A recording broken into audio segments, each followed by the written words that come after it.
कि अगर तीसरी बार मोदी जी शपथ लेते हैं तो आतंकवाद पाकिस्तान में से जड़ से खत्म हो जाएगा। आज सुबह ही हमारी माता जी का फोन आया कि बेटा तू कहीं भी यात्रा कर, देश के हित में कर, लेकिन नींबू पानी जरूर पीते रहना। मेरा पूरा परिवार, मेरे पिताजी इंडियन एयरफोर्स से रिटायर्ड हैं कि ये राजनीति करना आसान है, तो ये आसान नहीं है। आपको अपने परिवार का बलिदान, आप खुद एक बार कश्मीर का दौरा कीजिए। आज इतनी सारी टनल्स बन चुकी हैं, 15-15, 20-20 किलोमीटर की। गुजरात से कश्मीर तक का सफर, और उसी बीच अगर बात हो कि जिस तरह से लाल चौक पर एक वक्त आतंकियों का गढ़ रहा करता था, लेकिन आज अगर बात की जाए 2014 की सरकार बनने के बाद कश्मीर में जिस तरह से लोग सर उठाकर घूमते हैं, बाहर से आने वाले लोग वहां पर आराम से घूम पाते हैं बिगर किसी आतंकी डर के। तो उसी को लेकर के हमारे साथ हैं त्यागी जी। क्या कहना है, जिस तरह से देखने को मिल रहा है कश्मीर के सफर पे निकले हैं, आज मेरठ पहुंचे हैं, क्या मानना है, किस तरह से ये आपका सफर चल रहा है? और उसी बीच अगर बात की जाए तो मेरठ से क्या क्या आपकी यादें हैं? मेरठ की जनता को नमस्कार, गुजरात से पूरा प्यार प्रेम। मैं ये कहना चाहूँगा कि मेरा बचपन मेरठ में गुजरा है। हमारी माताजी मुजफ्फरनगर से हैं और हमारे नाना इंडियन आर्मी से रिटायर्ड, 1971 का वॉर लड़े, उनका ज़्यादातर समय मेरठ में गुजरा। तो मेरठ से हमारी बचपन की बहुत सारी यादें जुड़ी हुई हैं। और मैंने जब ये यात्रा शुरू की थी गुजरात से, तब मैंने ये तय किया था कि मैं मेरठ जरूर आ जाऊँगा। बात रही कश्मीर की, कश्मीर के हालात 2014 से पहले और अब 2014 के बाद, और फिलहाल आज की 2024 की बात की जाए तो हमारे गुजरात में अहमदाबाद में एक बाजार लगता है लाल दरवाजे पर। अगर जिन्होंने भी वो बाजार देखा हो, प्रत्यक्ष को प्रमाण की जरूरत नहीं पड़ती कभी, उसी तरह का बाजार आज लाल चौक कश्मीर में सज रहा है। लाखों की संख्या में लोग वहाँ शॉपिंग कर रहे हैं, व्यापार बढ़ चुका है। जो लोकल वहाँ के निवासी हैं उन्हें बहुत अच्छा लग रहा है, क्योंकि बाहर से लोग, इतने लोग वहाँ टूरिस्ट के तरीके से आ रहे हैं और उनका व्यापार बढ़ चुका है। देखिए, लाल चौक पर आपने झंडा फहराया, जिस दिन प्रधानमंत्री शपथ ले रहे थे उस दिन आप वहां पहुंचे और वहां झंडा फहराया। उसके बाद आज मेरठ पहुंचे हैं। ये यात्रा कहां से कहां तक रहेगी, कैसे रहने वाली है? और अगर यात्रा के बीच की अगर बात की जाए तो यात्रा में कितनी मुश्किलों का सामना करना पड़ रहा है? देखिए, मैं आपको एक छोटी सी और बात बताऊंगा कि काफ़ी समय हम पैदल चले, हमारे साथ कुछ गाड़ियां हैं साथ में, और कुछ समय हम गाड़ी में चलते हैं, क्योंकि आपको पता ही कि बहुत लंबा सफ़र है, 3000 किलोमीटर का। तो इतना पैदल चलना, और दूसरा पहाड़ों में कहाँ कहाँ अलग अलग जगह, तो गाड़ियां हमारे साथ हैं कुछ। लेकिन मैं इतना ही कहना चाहूँगा कि जिस तरीके से भारतीय जनता पार्टी ने, नितिन गडकरी जी ने जो रोड और ट्रांसपोर्ट के लिए काम किया है, आप खुद एक बार कश्मीर का दौरा कीजिए। आज इतनी सारी टनल्स बन चुकी हैं, 15-15, 20-20 किलोमीटर की, कि जो यात्रा हमारी 25-25 घंटे, 20-20 घंटे में तय की जाती थी, आज वही यात्रा पठानकोट से अगर आपने कश्मीर जाना है तो आप 6 से 7 घंटे में आराम से कश्मीर पहुंच सकते हैं। 47 डिग्री तापमान में और आप यात्रा कर रहे हैं, क्या लगता है परिवार को छोड़ करके यात्रा कितनी ज़रूरी है और यात्रा के क्या उद्देश्य है? देखिए, ये आपने जो बात कही है 47 डिग्री, आज सुबह ही हमारी माता जी का फ़ोन आया कि बेटा तू कहीं भी यात्रा कर, देश के हित में कर, लेकिन नींबू पानी जरूर पीते रहना। मेरा पूरा परिवार, मेरे पिताजी इंडियन एयरफोर्स से रिटायर्ड हैं, 1999 में कारगिल वॉर लड़े, मेरे नाना दादा इंडियन आर्मी से रहे, मामा मेरे बीएसएफ में हैं। कहने का तात्पर्य मेरा एक ही है कि अगर मुझे कुछ देश के लिए करने का मौका मिल रहा है तो मेरे परिवार का मेरे साथ पूरा साथ है। दूसरी बात मैं ये कहना चाहूँगा कि हमारे पिताजी का सपना था कि तू देश के लिए कुछ योगदान दे। बेटा, कहीं ना कहीं आपके जीवन में अगर आपने हिंदुस्तान में जन्म लिया है तो देश के लिए योगदान दें। तो आज वो मुझ पर गर्व महसूस करते हैं कि भारतीय जनता पार्टी में आने के बाद अगर मैं देश के लिए कुछ कर पा रहा हूँ, देश के अलग अलग राज्यों को एक जोड़ने के लिए कोशिश कर रहा हूँ। जिस तरह की शांति अमन गुजरात में है, उस तरह की शांति और अमन अगर हम कश्मीर में कायम करना चाह रहे हैं तो हमें एक राज्य को दूसरे राज्य से जोड़ना, एक राज्य के लोगों को दूसरे राज्यों के लोगों से मिलाना, भाईचारा आपस में बढ़ाना बहुत ज़रूरी है। विशाल भाई, क्या भावना है इस, अगर बात की जाए यात्रा की, जो आपकी यात्रा चल रही है, किन भावनाओं के साथ आप निकल रहे हैं? भावनाओं के साथ अगर परिवार की बात हो, बच्चों की बात हो, कितने कितने दिन में जाकर के बच्चों से मुलाकात होती है? देखिए, एक बात मैं कहूँगा, और मैं देश के सभी कार्यकर्ताओं से ये बात कहना चाहूँगा कि आसान नहीं है राजनीति। आप लोगों को लगता हो अगर कि ये राजनीति करना आसान है, तो ये आसान नहीं है।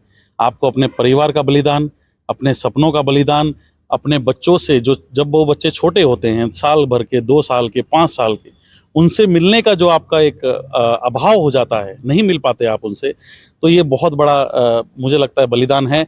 और हमारे सभी देश के जितने भी बड़े नेता रहे हैं उन्होंने ये बलिदान दिया होगा जरूर, तभी वो आज इस मुकाम पे पहुंच पाए हैं। दूसरी बात मैं कहना चाहूँगा कि परिवार की जैसे बात की जाए, अतुल जी ने बहुत अच्छी बात की। मेरे जुड़वा बच्चे हैं, एक बेटा और एक बेटी। कार्यकर्ताओं के तरीके से मैं काम करते करते, देश के हित में काम करते करते, जनता के लिए, मजदूरों के लिए, किसानों के लिए आवाज उठाते उठाते एक दिन ऐसा आया कि रात को मैं 4 बजे घर पहुंचा और मेरी पत्नी ने, धर्म पत्नी ने मुझसे कहा कि क्या मैं बच्चों को उठा दूं। तो मैंने उससे कहा कि ये सो रहे हैं, इनको मत उठाओ, इन्हें परेशान ना करो। तो उसने मुझसे ये कहा कि वो अपने पाँव पे चलने लगे। वो क्षण मेरे लिए आंखों में आंसू भरा था। मैं बहुत ज़्यादा भावुक हो चुका था कि जो मेरे बच्चे अपने पाँव पे पहला कदम रख के चलने लगे हैं और मैं उनके साथ नहीं। रात को 4 बजे पहुंचा और सुबह 7 बजे मुझे फिर यात्रा पे कहीं निकलना था, प्रचार में निकलना था। अभी फिलहाल लोकसभा के चुनाव हुए हैं, जैसा पूरा देश जान रहा है। जामनगर से हमारी लोकसभा की तीसरी बार सांसद चुन के आई हैं पूनम बहन माडम।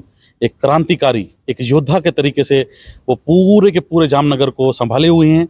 और मैं ये कहना चाहूँगा पूरे हिंदुस्तान की जनता से कि अगर मेरा जैसा एक व्यक्ति, एक छोटा सा कार्यकर्ता यात्रा पे निकला है, तो वो इसलिए निकला है कि हमारे जामनगर में, हमारे गुजरात में एक ऐसी सांसद हैं जो माँ का रूप निभा रही हैं, एक बहन का रूप निभा रही हैं, एक बेटी का रूप निभा रही हैं। तो मुझे पता है मेरा परिवार सुरक्षित हाथों में है, तो मैं देश के हित के लिए कार्य कर सकता हूँ।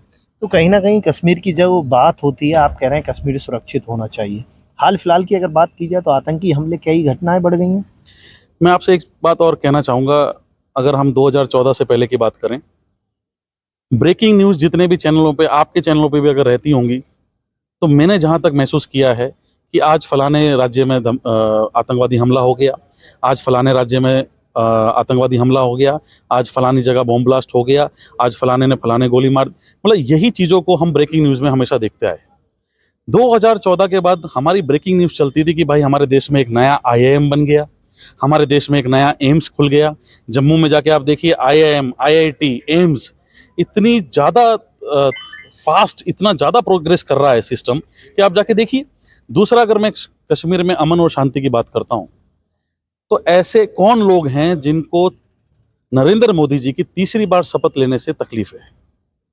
आप एक बार पूरा कैलकुलेशन कीजिए, आपको ये पूरा ड्रामा समझ में आ जाएगा। विपक्ष लगता है कि विपक्ष इस वजह से ये करा रहा है, विपक्ष वाले आप पर आरोप लगाते हैं। देखिए, मैं विपक्ष के इसमें कोई ना टिप्पणी करना चाहूँगा, बस मैं ये कहना चाहूँगा जनता बहुत समझदार है, जनता जनार्दन है।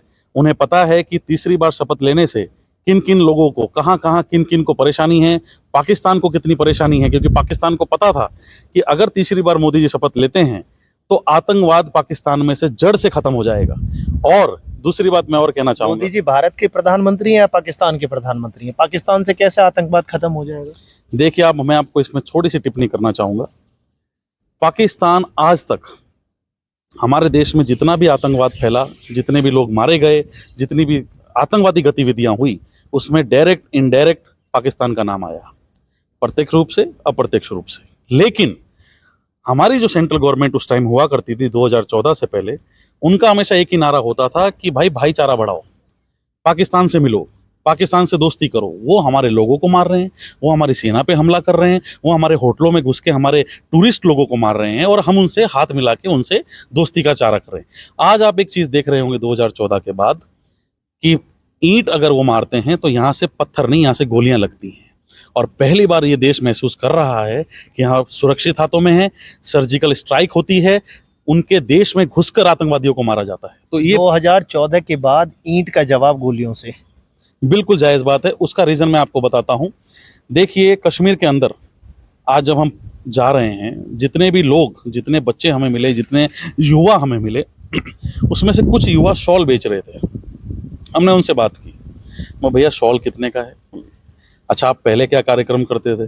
बोले भैया हमें कुछ पैसे मिल जाते थे, जैसे मटका है मिट्टी का, जिस तरीके से आप उसको शेप देंगे, जिस तरीके से ढालेंगे, उसी तरीके से वो शेप पकड़ लेगा। बच्चे को जो शिक्षा दी जाएगी उसके 10 साल के जवानी की उसके उम्र में, तो 10 साल की उम्र में जो आप उसको शिक्षा दे देंगे वही उसके दिमाग में सेट हो जाएगा, पूरा कंप्यूटर सेटअप हो जाएगा।